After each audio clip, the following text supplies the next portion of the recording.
What's good, YouTube? What is good? It's your boy, Dgotsauce, and we are back with another live stream. This is episode 11. Make sure you guys leave a like. Make sure you guys hit that subscribe button. And make sure you guys comment down below if you're rocking with your boy. Thank you again for tuning in. We appreciate your viewership. And I hope you guys are having a blessed day as usual. But Today we got some topics that we got to get through. It's Monday. We back again. Thank you for tuning in. I appreciate it. I appreciate it. But it seems like we got some headlines from the Biden camp today. And apparently Biden is losing the black vote. Oh man. He's losing the people that he had so dear to his heart. Let's get into it.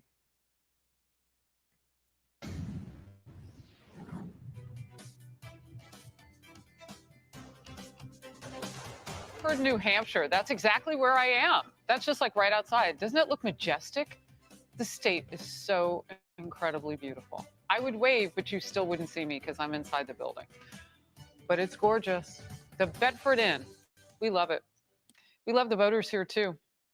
The Biden campaign is looking for black voters to come back. Americans indicating Biden is not winning with a key voting bloc. A recent poll shows Biden is losing on two top issues with black voters. More than half disapprove of Biden's handling on the economy and inflation, and the Biden campaign seems to be ready to fight. When it comes to African-American voters, I want to be very clear about this, that no administration has done as much for the African-American community as President Biden and Vice President Harris. We've come out of the gate with very large buys targeted at African-American voters, organizing in their communities to send a clear signal that, one, we don't take them for granted.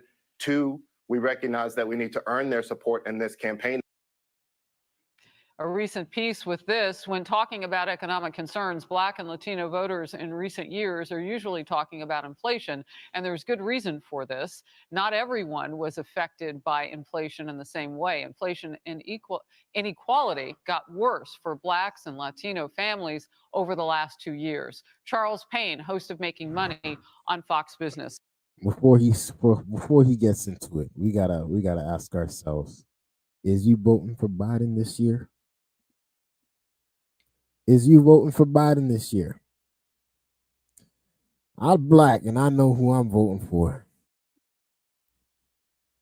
Biden has been the biggest fumble I have ever seen, and I can't believe I'm saying this, but I did vote for him. And it's sad to say, I know so many other black people that are so upset. They're so upset at what he's done and what Kamala Harris has done. Those two clowns got up in the White House and they pretty much bamboozled us all. But let's continue. First of all, I'm always a little confused when they pick one person to speak for all of us. and I guess they just think they know how every household works. Tell us about the ones that the Biden administration is missing. Well, first of all, this guy, what he said was just an outright lie.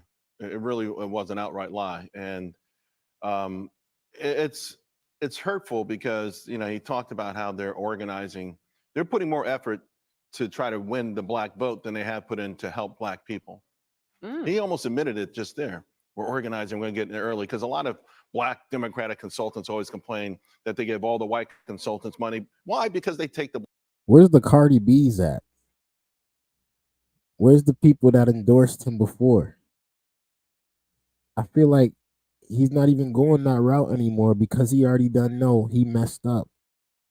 So what exactly? I don't know one thing Biden can say or do besides give me $1 million to get my vote. Honestly, I don't see it happening. Black vote for granted. So now, you know, it's here's the deal. Black wealth, white wealth increased $50,000 on average since 2019 to 2022. And then on top of it, the economic burdens of inflation have been absolutely enormous. And beyond the lies is, what has President Biden been most passionate about? He's been most passionate about things that help, to be quite frank with you, rich white people. Paying off PhDs, their college loans. Paying off, wealthy folks, giving them money to buy EVs.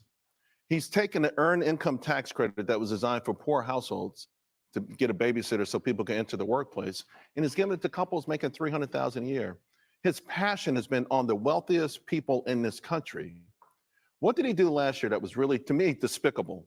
Unfortunately, Harris, one of the things that's really tough, when a Democrat is elected, one of the things I fear about Black America is that anything negative that happens to us won't get any airtime.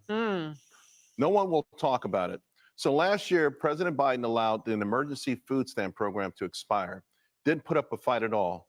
If Trump had been in office, this would be one of the #1, it would be in the top 3 categories. Why did you let food stamps to poor Americans expire? But so. I got to talk about this. If you're on food stamps, you shouldn't be worried about voting, bruv. You shouldn't be really worried about voting if you're on food stamps. If that is your concern because Biden ain't giving out no more food stamps, I think you need some help. That's just me being honest. But let me know your thoughts. President Biden's fighting tooth and nail for college grads who will make on average $4 to $5 million in their lifetime, $3 million more than a high school grad. He's fighting tooth and nail for the non-grad to pay their student loans. He's fighting tooth and nail for families making $300,000 to get tax credits for the children. They don't need them. It's the families who want to get in the workplace. And more than anything else, it's the education. The education. Why hasn't Black wealth kept up? We're not getting the education. We can't graduate at 12th grade with a 7th grade reading level. If it's even that. I mean, there are pockets in this country where they're struggling. But places like New York City, it's embarrassing. And then the most recent blow, the death blow that really is waking up Black people. Hallelujah. Look at social media. Illegal immigrants getting off of buses. Chicago. And jumping the line. Chicago.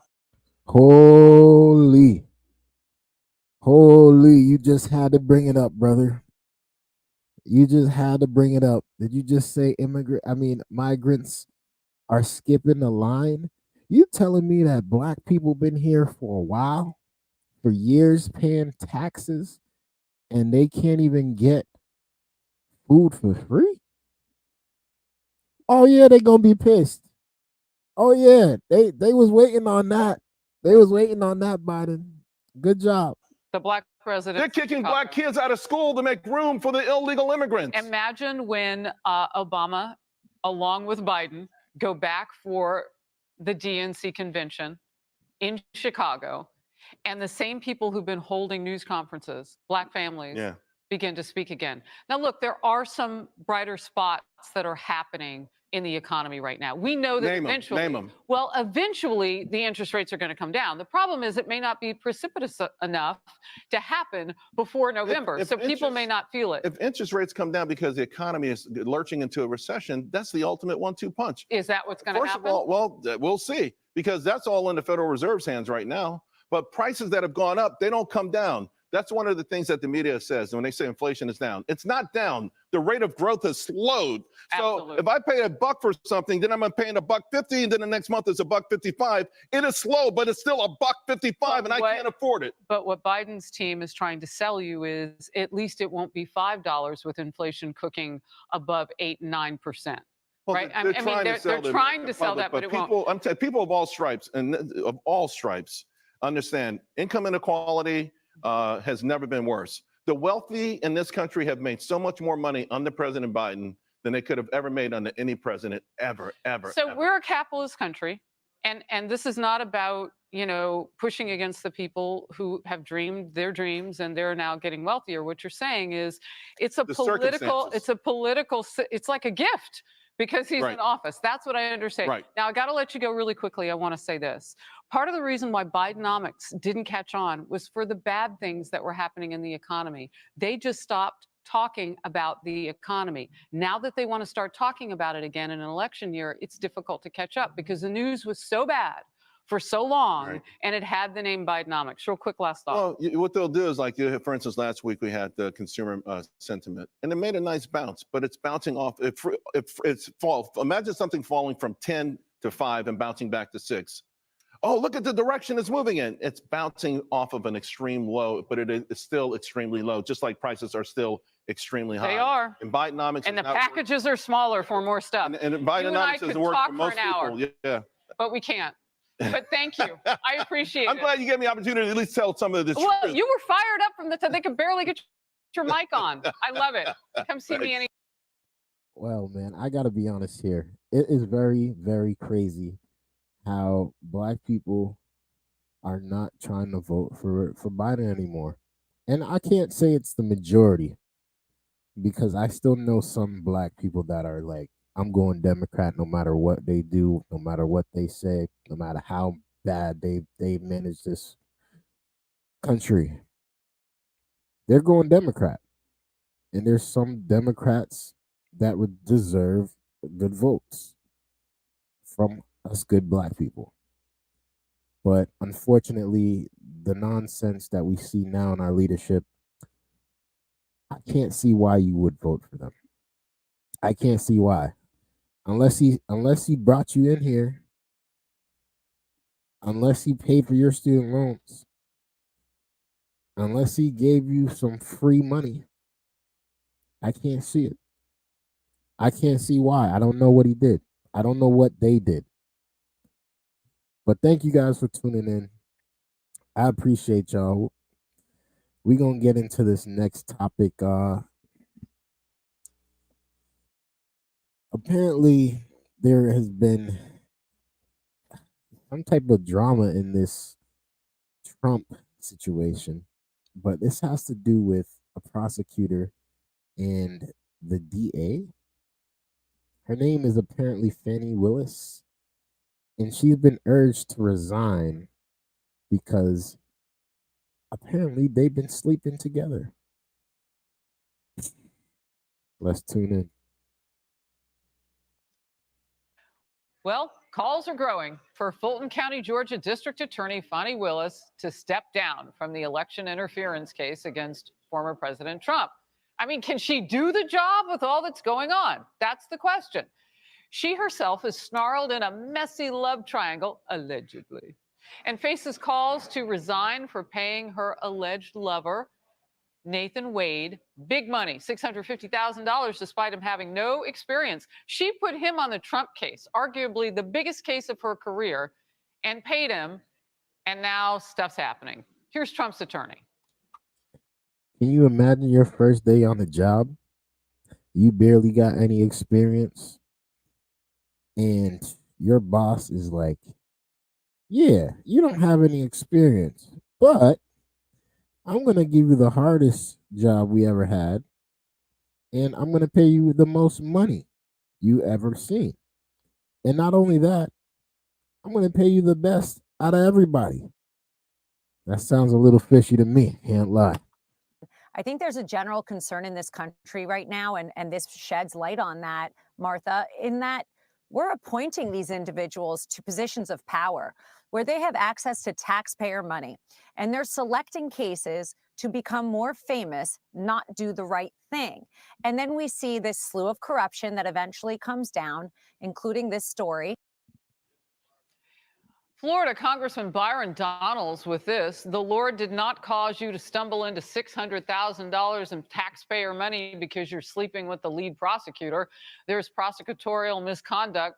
Fani should be removed and disbarred. Steve Harrigan on the story in Marietta, Georgia now. Steve. Harris, the fight today is over divorce proceedings, whether or not they should be unsealed, and whether that district attorney, Fani Willis, should be forced to be deposed to give testimony in this divorce case. Another hearing coming up next month. We'll look at whether the two. So apparently this guy on the right, his name is Nathan. He's been having an affair with the DA, which is his boss. And his wife is now divorcing him and forcing them to testify, including this woman. And this situation is so crazy because now they're fighting in a case against Trump, and Trump is now trying to put this in the media, put this in the courtroom, and have the case thrown out. And this is some wild stuff, man. This is some wild stuff. Who behaved improperly and whether they improperly Allegedly. used taxpayer money to take vacations. Many are already beginning to say that the district attorney should step aside. I think that the case is, if it hasn't gone off the rails already, it's about to. And I don't see anything good coming from her staying in charge of the case at this point. I think a lot good can happen if she steps away. This is obviously a huge distraction. We've already gotten a hint at what might be in those divorce proceedings. On Friday, lawyers for the estranged wife. They got the receipts. They got the receipts. 2 airline tickets. DoubleTree. They got the receipts. Man, if I was her, man. Released bank statements that show Nathan Wade bought plane tickets for himself and Willis to go to Miami, to go to San Francisco, to take a Caribbean cruise, and to rent a hotel in Napa Valley, California. Harris, back to you. Steve Harrigan, thank you. Charlie Hurt, now Washington Times opinion editor and Fox News contributor. Now, some of those receipts that he was talking about from the travel came directly because the estranged wife, Joycelyn Wade, that's in part of her filing. And Fani Willis is accusing Wade, Joycelyn, of harassing her and damaging her professional reputation, like allegedly sleeping around, didn't do that. And she says she's doing that also by subpoenaing her for a deposition in the divorce case. Well, you want to win your divorce case and you think you found the woman who's been spending taxpayer money, that might be a way to do it. This gives meaning to the phrase bringing the receipts. She's literally bringing the receipts. It's all so incestuous. And I think that it very much plays to Donald Trump's benefit because it's such a soap opera. Like right when you think politics can't get any crazier, then this stuff happens. And I think it sort of undermines and reminds people that everywhere you have these highly partisan charges against Donald Trump, whether it's Fulton County or New York City or Washington, D.C. They're some of the most lawless places. And this just adds a whole veneer of sort of grossness to it that I think kind of helps him in his political argument that these are partisan charges. All right, let's talk about this case for a bit. Legally, I've been reading, they cannot remove her from the role while, this is going on. And she has said she will not step away. So then they would need to put, and by the way, Nathan Wade, her alleged lover, worked as a municipal court judge, mainly in traffic law and family law. And Fox Research found that he had never been involved litigating a felony. But he's in charge. Fresh off the boat. Never done a case like this in his life. But because he's allegedly sleeping around with this woman, he's got the biggest opportunity and the biggest payday of his life. $650,000 worth of it. I can't believe this is actually going on. This can't be politics. This got to be TV. Of the election interference case of Donald Trump. Yeah, and they have put so much effort into this case, and money, and money, obviously, as we saw with the receipts, and then meanwhile, it's not like Atlanta is the safest place to walk around at night. It's not like aren't they have other plenty crimes of things they could be going doing on in Atlanta, but this is their focus. And again, it goes back to the political argument that Donald Trump makes, which is this is all partisan. This has nothing to do with law and order. Former President Trump, speaking of which, is teasing supporters about a potential vice president choice, even before a single ballot has been cast in tomorrow's New Hampshire primary. Some high-profile Republicans are talking up their outspoken advocacy of Trump and his policies. Certainly, if the president asks, I would have to think about it because I want to help him however I can. The only thing I want is 4 more years of Donald Trump and a Republican majority in the Senate, majority in the House, and the White House. And if I can help achieve that through my endorsement by being on the campaign trail in my home state of South Carolina for the next 4 or 5 weeks and then beyond, that's the goal. I'm not getting into any conversations with President Trump, but I've said for over a year I'd be honored to serve in this administration in any capacity. Your thoughts?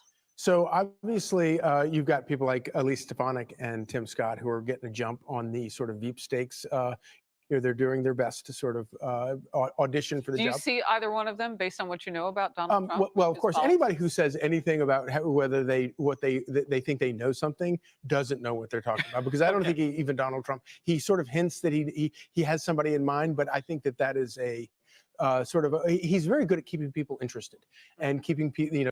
My man got a very, very large forehead. Can't lie. I've been looking at it. I've been trying not to say nothing about it, but he's got a very, very, very large forehead, and he's rocking the fit. He's rocking it clean. His hair is well combed, but the forehead is just huge. That's all I gotta say. Keeping the attention, keeping the marketing. Yeah, marketing. Genius. So I think that the big picture, he's got an embarrassment of riches. A lot of people are saying that you trying to discount Ron DeSantis. I don't think you can discount Ron DeSantis. Oh, now that's interesting too. I think that if you look at what he said about Ron DeSantis, it's politics. You get strange bedfellows. People make up. If it's in Donald Trump's best interest in the summer to hook up with Ron DeSantis, he will. I will say, however, I think that his comments about Nikki Haley were rather Sherman-esque. He said, she's not presidential timber. He said, and then he went further to say, I'm saying this so that you can hold me accountable to the fact that I said this. And it was almost sort of like a pledge. And I always look at these things, when he discounts somebody, can you use those words in an ad against him? You could use the Nikki comments against That's very interesting. I don't know who told this woman, Fani Willis, to sign up for this case, but I guess it's too late now because the cat is out the bag. All your business is out. People is talking about you. People is telling you should resign. And I know you got to be embarrassed. I know you got to be embarrassed because that's a tough situation to be a part of. Who wants their business getting out there on the live television, on social media, about what you doing in your bedroom? Nobody. That's sad, man. Pray for Fani Willis. Pray for Fani Willis. Man, hopefully everything works out for her though. Hopefully everything works out. Yeah. Thank you guys for tuning in. For those that are watching this live, I appreciate you. For those that are watching the replay, I appreciate y'all too. Make sure you guys leave a like if you're really rocking with your boy. And yeah, man, it's been another great day for me. I've been just in a good place lately, man. My head is right. My mental is right. We're almost at 500 subscribers too. So I appreciate you guys for the love and support that you guys been giving me over the past couple weeks. We're going to keep pushing forward. We're going to keep doing this thing. We're going to keep living our dreams, and we're going to keep pushing forward every day. And there's nothing that can stop us but God. There's nothing that can stop us. So I appreciate you guys again for really tuning in. I know we just reacting to videos, but this is something I like to do. This is something I've been trying to do for a while, and we just getting the ball rolling now. And I like doing it on current topics, current events, even old events, old videos that I haven't reviewed yet. I still want to review those with y'all and just give y'all my perspective on them, because I think I definitely see stuff from a different light. And I just got to get this stuff out sometimes. I just got to get this stuff out because I be holding it in. I got nobody else to say it to. So I'm like, you know what? Let me just say it to the internet, because some of y'all do understand. But remember to hit that subscribe button. Currently, we are at 491 subscribers. Man, we are 9 subscribers away from 500. And that was an accomplishment. That is a big accomplishment for me, because I've been trying to get to this number for a few years now. I've been doing this YouTube grind. I had stopped for a little bit, And now, you know, I'm fully back on it because there's nothing that is getting in my way of really getting on here and focusing in and tuning in to what is going on. But thank you, man. Thank you for tuning in. We're almost at 500 subscribers on YouTube, Twitch. We are still trying to make our way up. So make sure you guys follow us on there too. And yeah, let's get into the next topic, man. I appreciate y'all for tuning in. This next topic, uh, it's about my passport brothers. It's about my passport brothers. For those brothers who, you know, they don't have the game to get an American woman, because American women are much harder to get than any other woman. I feel bad for y'all. I really do. I feel bad, and it's because, you know, some of y'all are dying now, man. What's going on out there? What's going on, passport bros? I thought it was good in Colombia. I thought it was easy. Apparently, the U.S. urges passport bros to stop traveling to Colombia to trick. Let's tune in. Tonight, an urgent warning for Americans visiting Colombia after a string of deaths in tourist hotspots. The U.S. Embassy in Bogota urging travelers not to use dating apps in the country, writing in a security alert that criminals are using the sites to lure victims, with many U.S. citizens drugged, robbed, and even killed by their Colombian dates. Embassy officials confirming the deaths of at least 8 Americans traveling in Medellin, possibly linked to the apps. I'm out of words to describe. I don't even know how I feel right now. A situation all too familiar for the family of 50-year-old Tu Zhang, an artist and activist from Minnesota who we first reported on last month. He had been traveling in Colombia in December when he called his brother out of the blue asking for money. This time he was like, "Hey, do you have a couple of thousand?" I was like, "Yeah, no problem. When do you want it?" He said, "I want it now. I'm in this bit of a situation here." I go, "Oh, yeah, I can do that." Zhang's family telling our Minneapolis affiliate soon after he stopped responding. You mean I was just traveling to Colombia to get some box, and now I gotta pay ransom? It's looking sad out there for y'all boys. It's looking sad out there. I mean, stay far away. Stay far away from these dating apps if you out there in Colombia, my guys.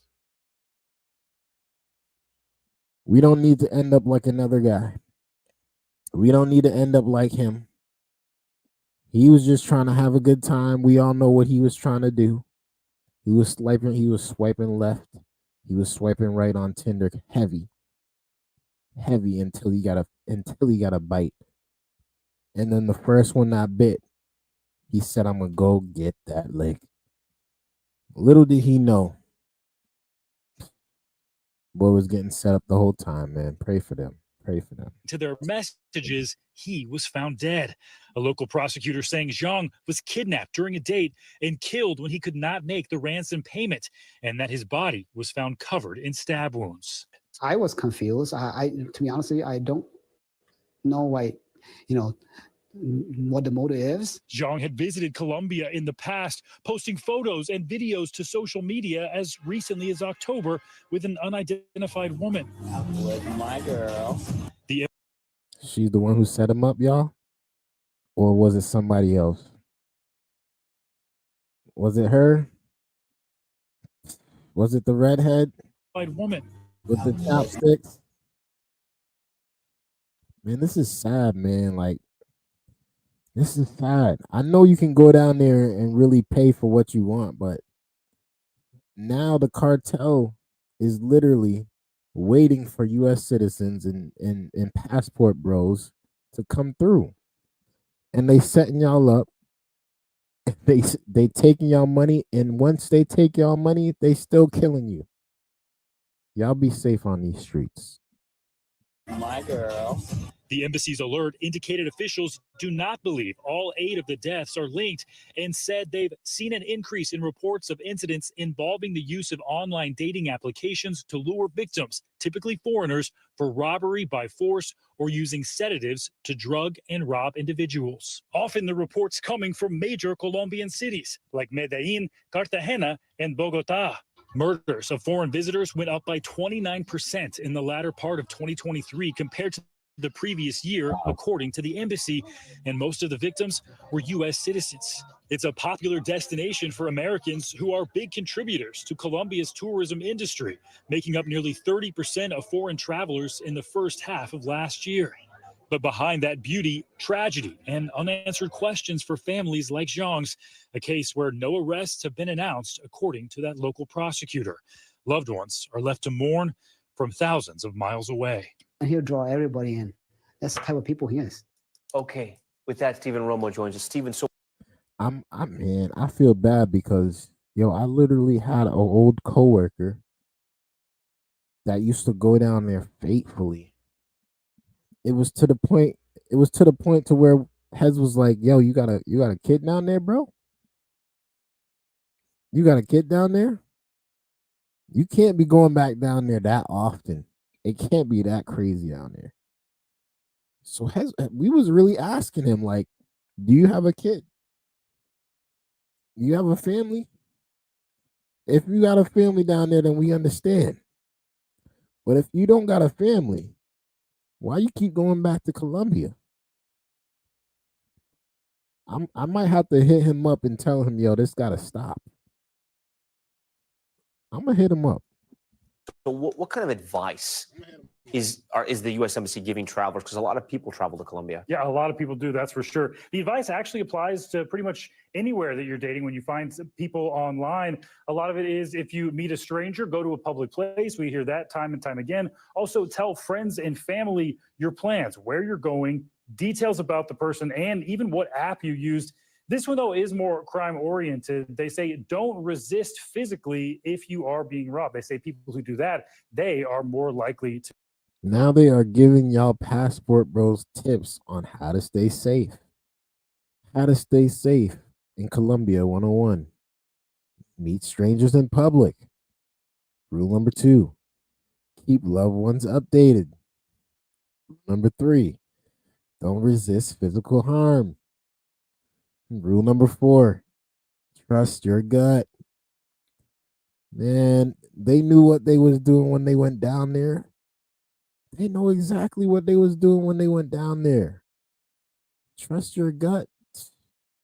Their gut instinct was to swipe left.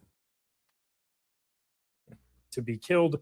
And also, importantly, in pretty much all situations, trust your instincts. If something feels off, just get away. But with all of these advisories and warnings out there, it might be a good idea just to put that phone down, stop swiping while you're visiting Colombia for a little bit. Good advice, Stephen Romo. All right, man, we thank you for that. Yeah, put the phones down.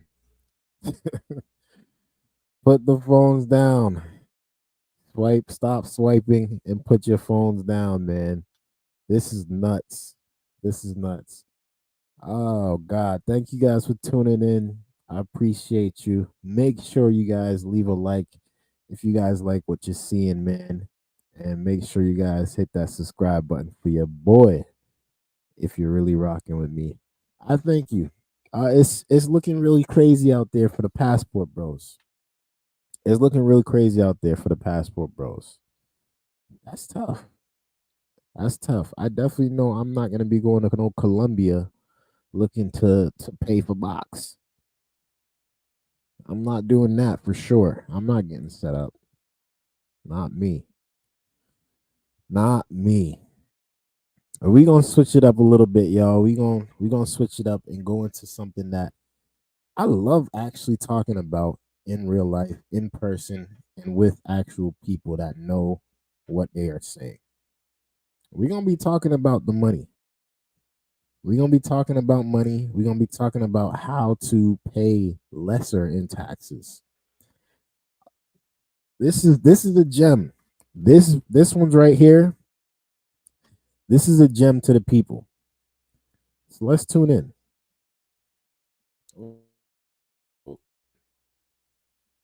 This because chances are you're wasting a lot of money. Don't believe? Let's start that over. Hold up. I'm gonna get it together. Don't worry, y'all. I'm gonna get it together. All right. Let's do this again.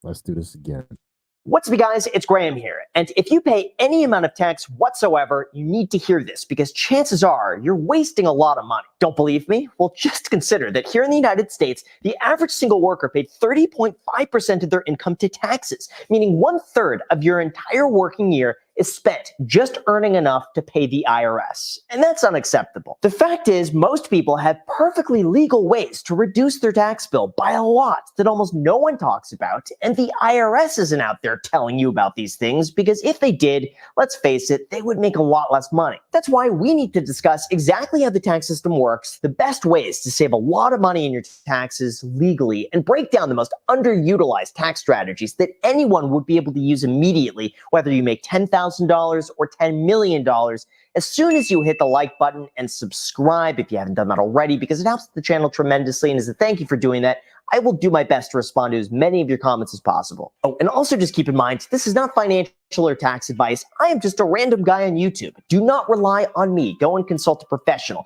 So if you understand that, thank you so much. And also big thank you to Rocket Money for sponsoring today's video, but more on that later. All right, so when I'm not a financial advisor either. Let me get that out the way, but we do know a little bit about making some money, and we do know a little bit about saving on some taxes.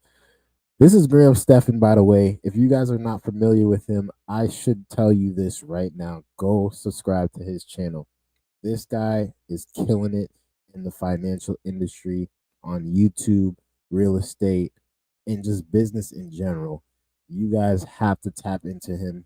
He knows what he's talking about. Let's continue. When it comes to paying less in taxes, the secret is to make your income look as low as possible without actually reducing your income. And no, this doesn't require you to take out loans against the arbitrary value of assets. Instead, one of the first ways you could go about doing this is by contributing to a traditional 401k. This is a tax-advantaged retirement account that allows you to contribute up to $23,000 a year of pre-tax money, meaning every $1 you contribute reduces your taxable income by that very same $1. This way, you show less in income, you pay less in tax, and you have more money left over to invest with. And if that sounds confusing, here's an example. Let's say you make $65,000 a year and you contribute $15,000 to a traditional 401k. In that case, now you're only taxed as though you made $50,000, and in a 22% tax bracket, that's an immediate savings of $3,300. Even better. Here's why this is so good, because you don't get taxed before you put that money in. This is coming straight out of your gross, not your net. This is very smart to do. If you have a 9-to-5 and you are working full time, you should have a 401k open. No questions asked. It's free money. And most likely your employer is matching. So if you don't have a 401k, you've been missing out on free money for the past however long you've never set it up. Set up your 401k immediately. But some employers will even match your 401k contributions dollar for dollar up to a certain amount, essentially doubling your investment risk-free.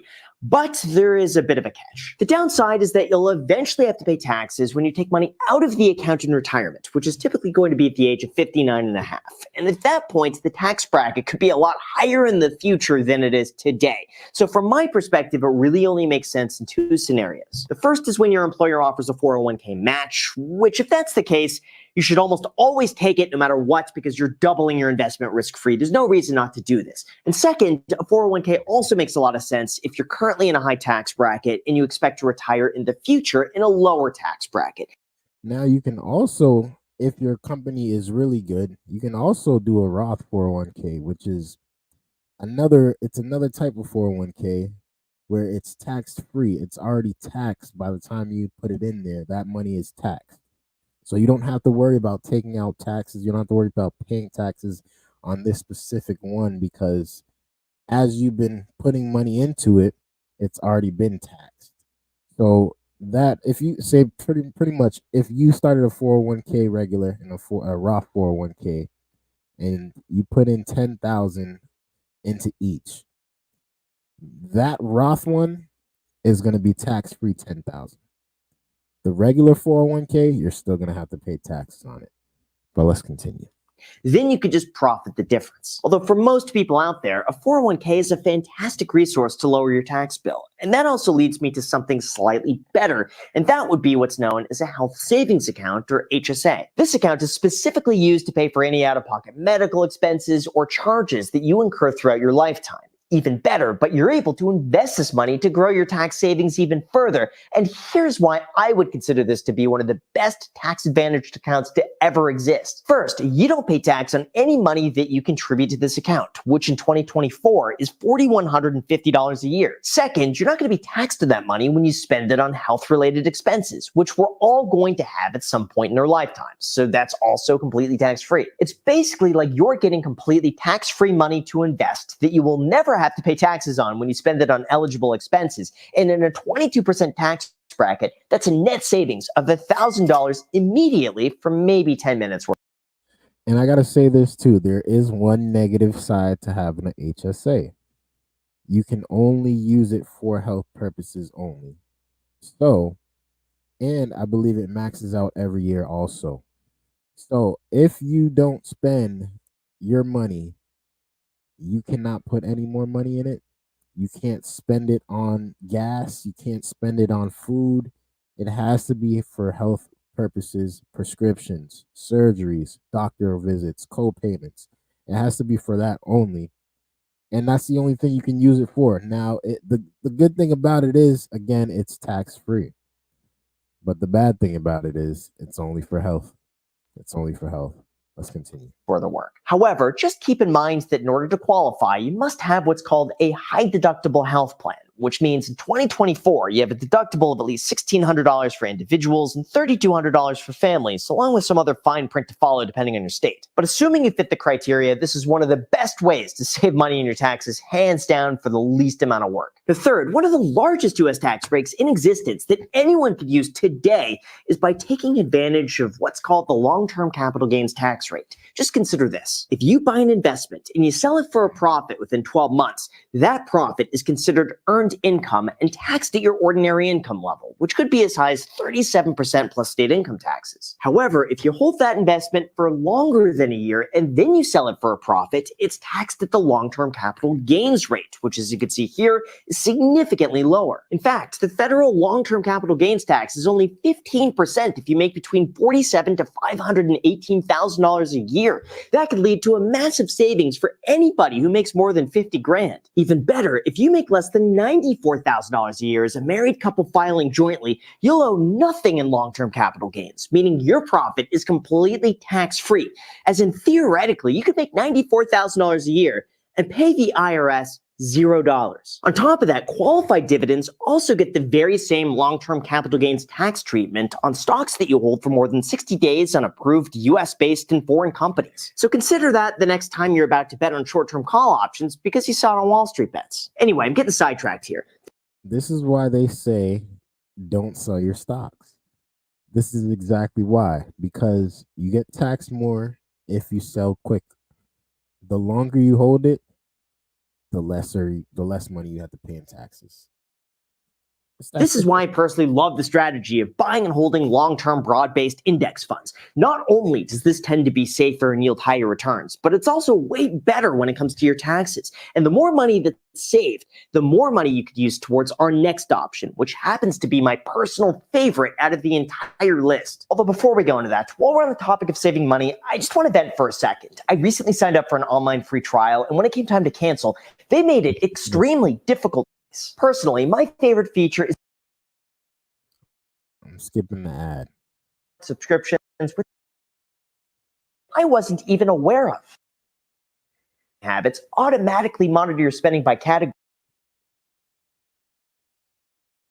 to a smart savings account that you can withdraw at any time. I've also been using them on a regular basis and absolutely love to reduce your tax bill. As someone who's self-employed, one of the best methods that you could utilize as soon as possible is by setting up what's called an S corporation or an LLC taxed as an S corp. This is my favorite part right here. We talking business. We talking LLC. We talking S corps. Let's tune in. This is simply a legal entity that you create to run your business through. In essence, all of your self-employed income goes into the S corp, expenses come out, and then you take what's left over as a profit. And yes, if that sounds confusing, let me break it down a little further. In very basic terms, with an S corp, the S corp becomes your employer and you become the employee. This means that you get paid a reasonable base salary and then all the profit is given to you later as a distribution. Why does this matter? Well, distributions made from an S corporation are not subject to Medicare and Social Security taxes, which could save you 15.3% on your money. And that adds up quickly. For example, if you have a business that makes $120,000 a year in profit and you pay yourself $60,000 a year, you're saving over $9,000 in taxes by taking that remaining $60,000 as a distribution through an S corp. Now, obviously, this is something you should be talking to a CPA about. There's a lot of very specific requirements that need to be followed, and you shouldn't just listen to some guy on YouTube for your tax information. But I figured I would at least plant the seed. And if you want to water the seed and grow it into a tree to save 15.3%, be my guest. The fifth, I agree. If you want to lower your taxes, and especially if you want to write off a lot of your equipment. If you have a business, you can write off your equipment. You can write off your cars. You can write off your computer. You can write off your office space. You can write off your house. There's so many things with having a business that will save you from paying taxes. And it's like a glitch for all these rich people. All the rich people are doing it. It's for many years. This is why they've been saying, oh, Donald Trump hasn't been paying taxes, because he has a business that is pretty much always in the red. It's always in the red.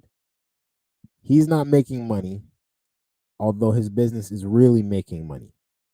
And he's writing off everything. On the topic of S corps, if you live in a state like California, New York, or New Jersey, or practically any state with an income tax, there's some good news in what's called a SALT cap workaround. See, in 2017, the Tax Cuts and Jobs Act limited the amount that you would be able to deduct for state and local taxes, like property taxes or state income taxes on the federal level. This meant for a lot of people, they wound up paying a lot more money in tax than they did before.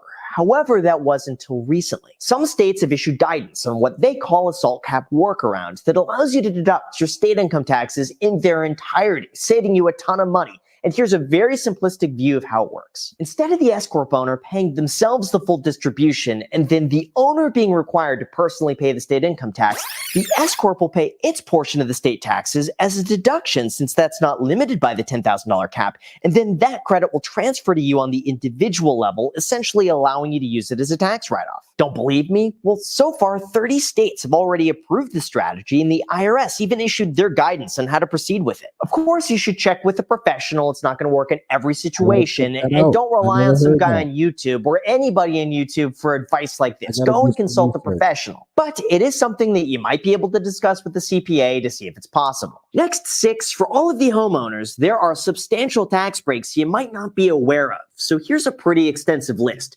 1, the capital gains exclusion. This allows you to sell your primary residence and pay no tax up to the first $250,000 worth of profit if you're single, or $500,000 worth of profit if you're married, as long as you've lived in the property for 2 of the last 5 years. To show you just how good this is, imagine you bought a property in 2018 for $500,000 and today it's worth $1 million.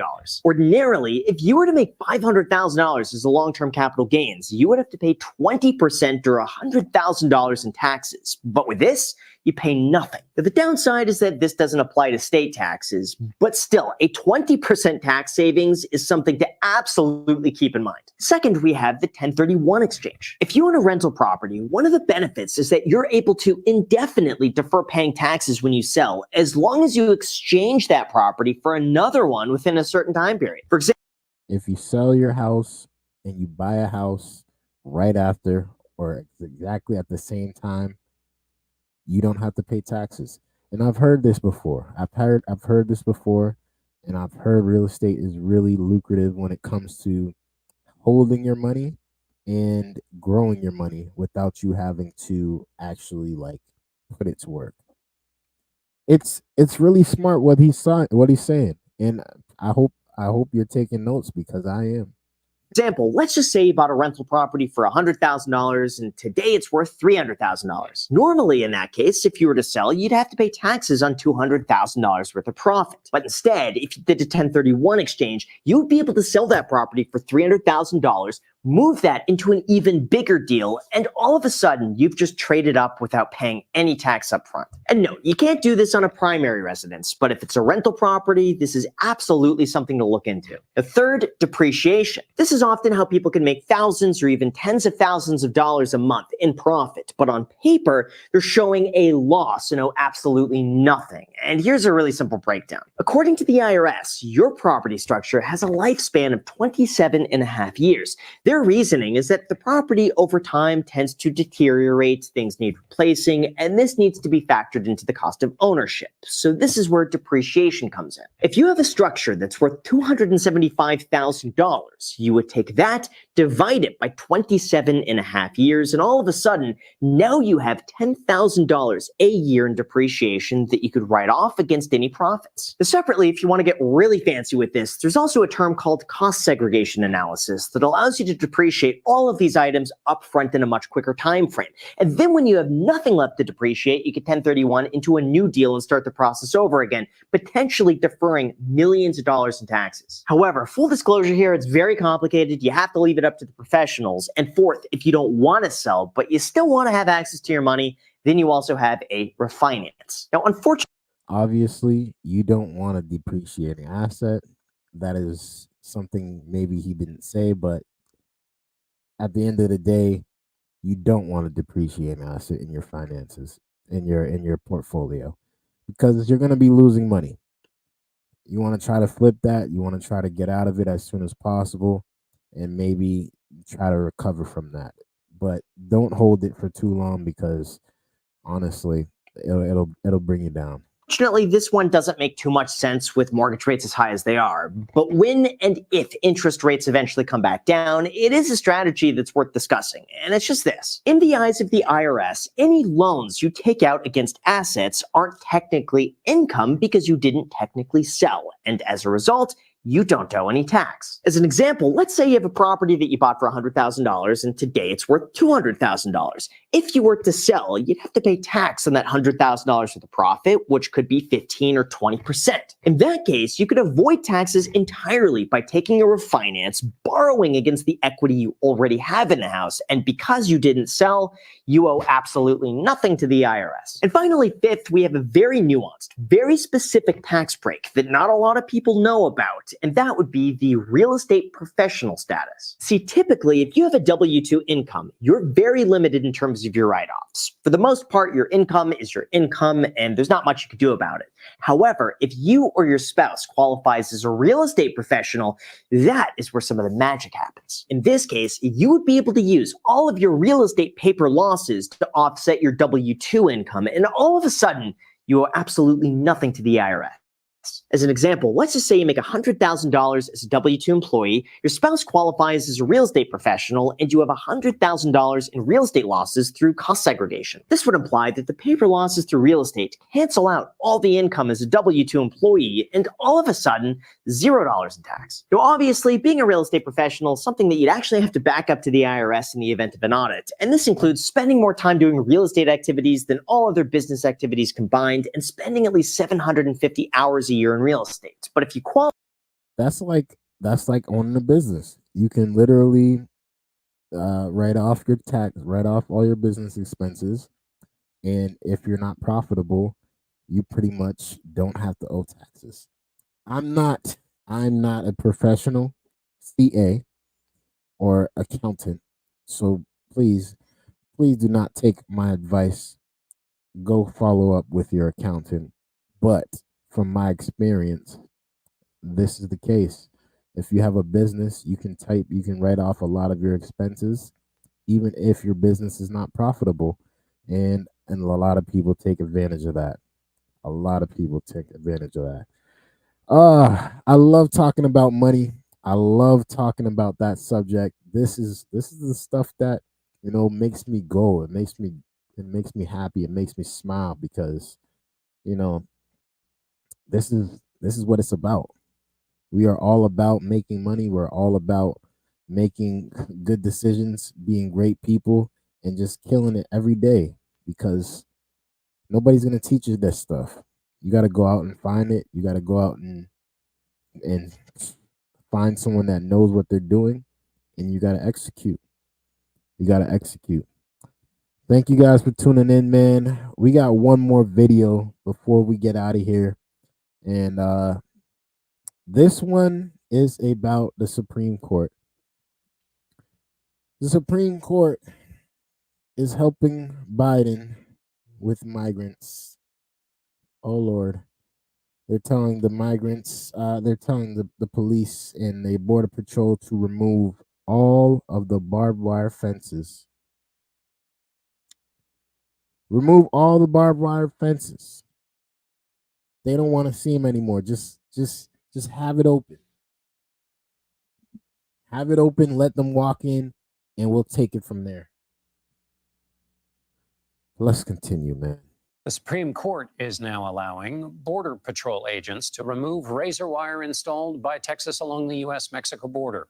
The wire was put up to discourage illegal crossings. The Biden administration argued it hindered Border Patrol agents' ability to process migrants who are already in the country. In a 5-4 vote Monday, the justices overturned a lower court ruling preventing officials from taking it down. CBS News immigration reporter Camilo Montoya Galvez joins us now. Camilo, tell us why did the administration why did the Supreme Court side with the Biden administration?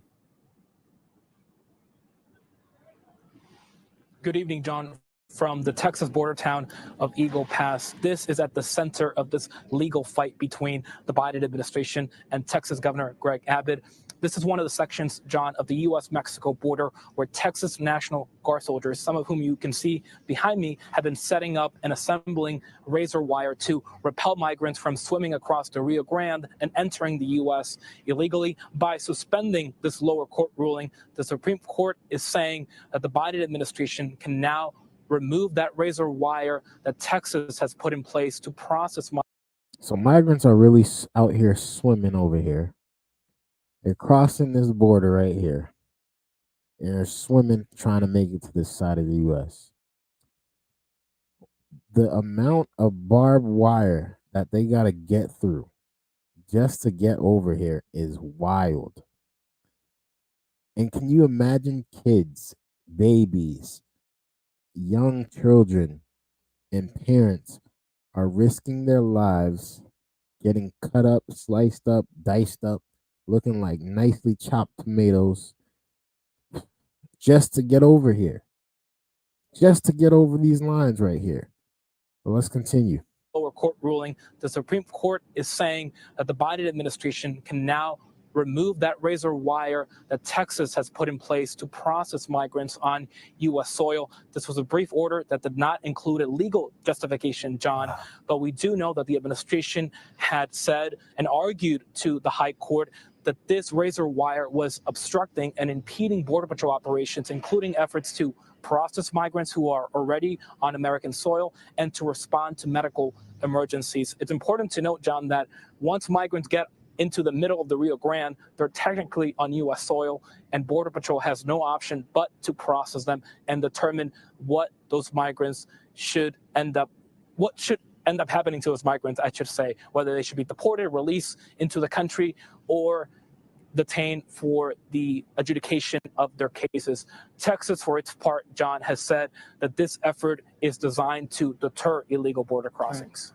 So what happens now? Can Texas challenge the decision, or is this it? This is in no way an end to the. Well, I know for one thing, Texas is fighting against it. Texas does not want to keep allowing them to come in because they have realized there's no order. There's no organization, and these people are killing themselves trying to get there. And they're doing it the illegal way. And Texas did not want that to happen. They realized that too much is coming, and now they're trying to shut it down. This legal fight between the administration and Texas over this specific issue of the razor wire, John. This will suspend a lower court ruling, but an appeals court in New Orleans is still reviewing this case, John, and could very well side with Texas in another decision that we could get any day now. And the administration could eventually be again prevented from setting up or relocating and removing this razor wire, I should say. And so Texas still has some options here legally. And very briefly, Camilla, before I lose you, since the Supreme Court didn't say anything, is the fight over Eagle Pass, the park in Eagle Pass, that just continues and this doesn't really relate to that at all? Or is there any kind of connection we can draw? Well, the park is the one right behind me, Shelby Park here in Eagle Pass. Texas National Guard soldiers, John, commandeered this park earlier in January and have blocked Border Patrol agents, federal employees from accessing this area to process migrants. The administration has said to the Supreme Court that this has obstructed Border Patrol operations, but the Supreme Court did not rule on whether or not Texas can continue to block Border Patrol agents from this area. But we do know that the Department of Homeland Security, John, has referred this matter to the Justice Department. So there could be a separate lawsuit on the merits of Texas's actions here in Eagle Pass as it relates to this park. Camila Montoya Galvez, thank you. Look at that barbed wire, man. It is filled. It is filled. It is filled. Man, thank you guys for tuning in. I really do appreciate you guys for every viewership, every like you guys leave, every comment you guys leave. We're going to talk more about these migrants in the upcoming events. We're going to talk more about this presidential stuff because we know election season is this year. And by the summertime, things are definitely going to be picking up. And I know we're going to have some stuff to talk about. There's going to be more controversy. There's going to be more politics. And there's going to be more drama for us to cover. I appreciate you guys for rocking with me. Make sure you guys leave a like on your way out. Make sure you guys hit that subscribe button for your boy. And make sure you guys comment and share the video with your friends. Let's have this conversation. Let's have this conversation. And until next time, I love you.